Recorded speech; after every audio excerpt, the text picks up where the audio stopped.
આપણે આના પહેલા પૂર્ણ સંખ્યાઓ વિશે જોઈ ગયા. હવે આપણે પૂર્ણ સંખ્યાના ગુણધર્મો જોવાના છે.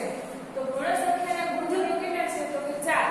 એક સંવૃત્તાનો ગુણધર્મ, ક્રમનો ગુણધર્મ, જૂથનો ગુણધર્મ અને વિભાજનનો ગુણધર્મ. હવે આપણે પહેલા જોવાનું છે સંવૃત્તાનો ગુણધર્મ. તો સંવૃત્તાનો ગુણધર્મ છે સરવાળા, બાદબાકી, ગુણાકાર અને ભાગાકારમાં કઈ રીતના લાગુ પડે અથવા તો લાગુ પડે છે કે નહીં એ આપણે જોવાનું. તો સંવૃત્તાનો ગુણધર્મ પહેલા તો સરવાળા. એનું તમને ઉદાહરણ આપું. 5 + 2 તો આપણે જવાબ લખીએ 7. એટલે કે કોઈ પણ બે સંખ્યાનો, બે પૂર્ણ સંખ્યાનો આપણે સરવાળો કરીએ તો જવાબ છે એ પૂર્ણ સંખ્યા જ મળે છે, બીજી કોઈ સંખ્યા મળતી નથી. એવી રીતે મેં બીજું કોઈ ઉદાહરણ આપું. 2 + 3 તો જવાબ આવશે 5. એટલે કે આપણે જે જવાબ મળ્યો એ પૂર્ણ સંખ્યા જ મળે છે. એટલે કે પૂર્ણ સંખ્યામાં સરવાળાનો ગુણધર્મ છે એ લાગુ પડે છે. એટલે કે પૂર્ણ સંખ્યા સરવાળા માટે સમૃદ્ધ છે. હવે આપણે બાદબાકી માટે જોઈએ. તો બાદબાકીમાં સંવૃત્તાનો ગુણધર્મ લાગુ પડે કે નહીં? તો બાદબાકીમાં આપણે જોઈએ કે 5 - 2 બરાબર જવાબ આવશે 3. તો 5 માંથી 2 કાઢીએ તો જવાબ 3 આવે છે. તો એ પૂર્ણ સંખ્યા છે. પરંતુ હું બીજું ઉદાહરણ લઉં. 3 - 5 તો જવાબ આવશે -2. એટલે કે અહીંયા માઈનસમાં જવાબ આવી ગયો, ઋણ સંખ્યા આવી ગઈ. એટલે અહીંયા છે એ પૂર્ણ સંખ્યા નથી પરંતુ ઋણ સંખ્યા છે. એટલે બાદબાકી માટે સંવૃત્તાનો ગુણધર્મ લાગુ પડશે નહીં. એટલે કે તે બાદબાકી માટે સમૃદ્ધ નથી. એવી રીતના ગુણાકાર માટે જોઈએ તો 5 × 2 બરાબર જવાબ આવશે 10. અને બીજું ઉદાહરણ લઉં. 3 × 4 બરાબર જવાબ આવશે 12. એટલે કે ગુણાકારમાં છે એ સંવૃત્તાનો ગુણધર્મ લાગુ પડે છે. એટલે કે તે ગુણાકાર માટે સમૃદ્ધ છે. હવે ભાગાકાર માટે જોઈએ તો કોઈ પણ બે પૂર્ણ સંખ્યાનો આપણે ભાગાકાર કરીએ તો જવાબ આપણે પૂર્ણ સંખ્યા મળે છે. પરંતુ અમુક ભાગાકારમાં આપણે અપૂર્ણાંકનો પણ જવાબ મળે છે. જેમ કે 5 / 2 કરું તો આપણે ભાગાકાર કરવા જઈએ 5 / 2 તો 2 × 2 = 4 1 અને અહીંયા આપણે પોઈન્ટ આવી જશે. એટલે કે જવાબ આવશે 2.5. આ જે 2.5 જવાબ છે એ પૂર્ણ સંખ્યા નથી પરંતુ અપૂર્ણાંક છે, પોઈન્ટ વાળો જવાબ છે. એટલે એ ભાગાકાર છે એ સમૃદ્ધ નથી. તો સંવૃત્તાનો ગુણધર્મ કેમાં લાગુ પડે? તો કે સરવાળા અને ગુણાકાર. તો પૂર્ણ સંખ્યાઓ છે સરવાળા અને ગુણાકાર માટે સમૃદ્ધ છે પરંતુ બાદબાકી અને ભાગાકાર માટે સમૃદ્ધ નથી. હવે એવી જ રીતના આપણે બીજો ગુણધર્મ જોઈએ, ક્રમનો ગુણધર્મ. તો ક્રમનો ગુણધર્મ સરવાળા, બાદબાકી, ગુણાકાર, ભાગાકારમાં લાગુ પડે છે. તો કઈ રીતના એ જોઈએ.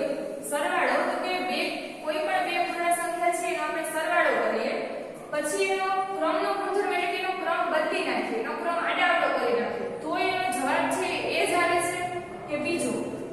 ઉદાહરણ તરીકે મેં 5 + 2 કર્યું તો જવાબ આવશે 7. હવે એને હું ઉલટાવી નાખું, એટલે કે એનો ક્રમ છે એ ઉલટાવી નાખું. 5 ને પાછળ અને 2 ને આગળ લઈ લો. 2 + 5 તો એ જવાબ છે એ 7 જ આવશે. એટલે કે ક્રમનો ગુણધર્મ એટલે કે તમે ક્રમને આડાઅવળા કરી નાખો, ઉલટાવી નાખો તો એ સરવાળામાં તો એનો જવાબ છે એ સરખો જ આવશે. હવે આપણે ક્રમનો ગુણધર્મ એના સરવાળા માટે છે એ લાગુ પડે છે. હવે બાદબાકી માટે જોઈએ તો બાદબાકીમાં ઉદાહરણ લખું. 3 - 5 - 3 બરાબર 2. આની બાદબાકી કરી આપણે, જવાબ આવે છે 2. હવે હું એનો ક્રમ ઉલટાવી નાખું. 3 - 5 તો 3 - 5 કરીશ તો જવાબ આવશે -2. તો ક્રમ ઉલટાવવાથી જો જવાબ બદલાઈ જાય છે.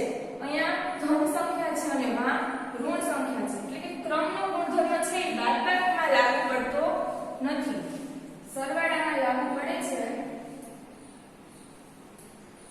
અને બાદબાકી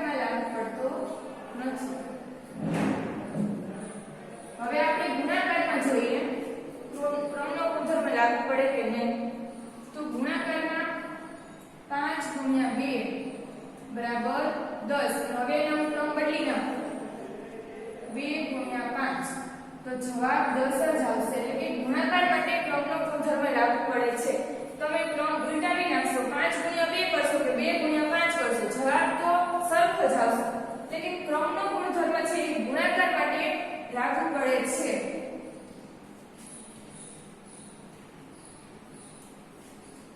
હવે આપણે ભાગાકારમાં જોઈએ તો ભાગાકારમાં પહેલા તો આપણે અમુક પૂર્ણ સંખ્યાઓ એવી છે કે જેનો ભાગાકાર કરીએ તો એ ભાગાકાર માટે સમૃદ્ધ જ નથી એટલે કે એનો ભાગાકાર કરતા આપણને સંખ્યા જ અપૂર્ણાંકમાં મળે છે પોઈન્ટ વાળી સંખ્યા મળે છે એટલે એમાં આપણે ક્રમ બદલીએ કે ન બદલીએ તોય આપણે છે એ ભાગાકારમાં ક્રમનો ગુણધર્મ લાગુ પડતો નથી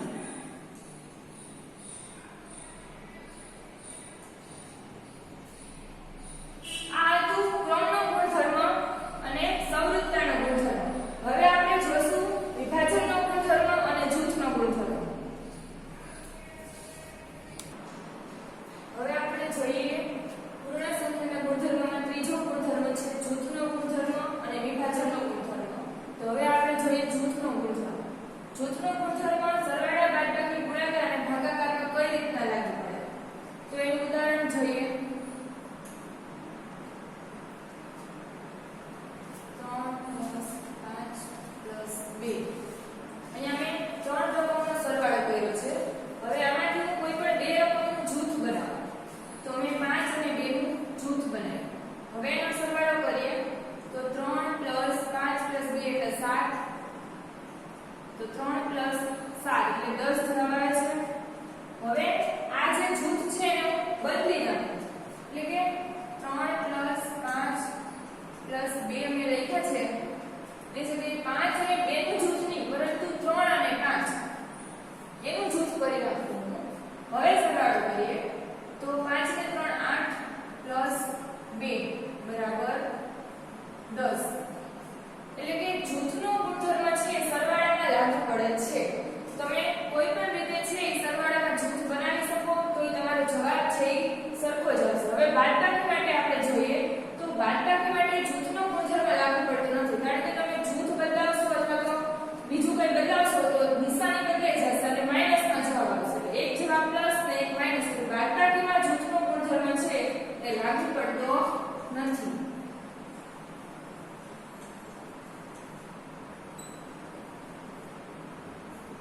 હવે આપણે ગુણાકારમાં જોઈએ જૂથનો ગુણધર્મ તો 3 × 2 ×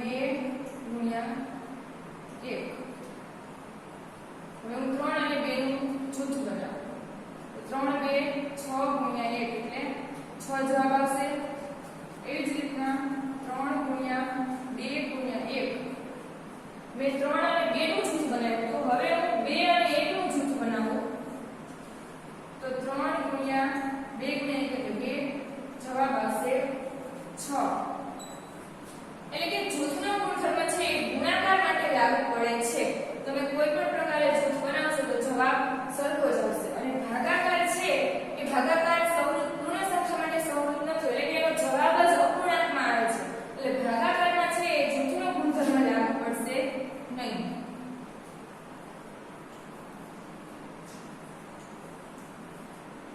હવે આપણે જોઈએ વિભાજનનો ગુણધર્મ એટલે કે એમાં શું હોય તો કે ગુણાકારના સરવાળા પર વિભાજન હું તમને એક એક્ઝામ્પલ આપું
ઉદાહરણ તરીકે